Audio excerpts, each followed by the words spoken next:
জটিলতার জন্য এটা হচ্ছে প্রধান ওষুধ আর কি, মানে ওটা নিরসন আর কি। আসসালামু আলাইকুম। ওইটা আপনি নির্দেশ দেওয়ার পরপরই লাগাই দেওয়া হয়েছে।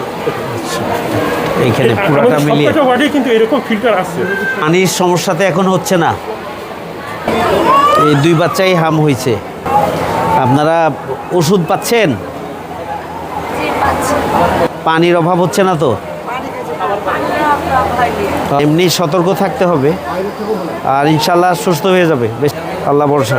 আসসালামু আলাইকুম। ডাক্তার ঠিক মতো আসে তো? আর এমনিতেই ওষুধ পাচ্ছেন আপনারা? ওষুধপত্র জি এই জন্য ওই যে বাচ্চা নিয়ে তো অভিভাবকরা এমনিতেই পেরেশানিতে থাকে, এই জন্য আপনাদের যত কষ্টই হোক রোগীর বা পেশেন্টের সাথে যে অভিভাবকরা আছে তাদের সাথে একটু ভালো আচরণ করতে হবে।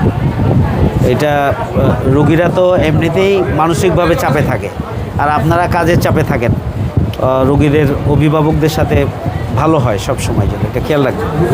হাম রোগীদের যে কমপ্লিকেশনগুলো হয় সেটার জন্য যে সমস্ত ওষুধের প্রয়োজন এগুলো হসপিটালের বাজেটের মধ্যে থাকে না, অনেক সময় বিভিন্নভাবেই এগুলো ম্যানেজ করার প্রয়োজন হয়। আমি আমার পক্ষ থেকে আজকে এই ধরনের অ্যান্টিবায়োটিক কিছু এখানে দিয়েছি এবং আরও ইনশাল্লাহ আমি উদ্যোগ নেব যা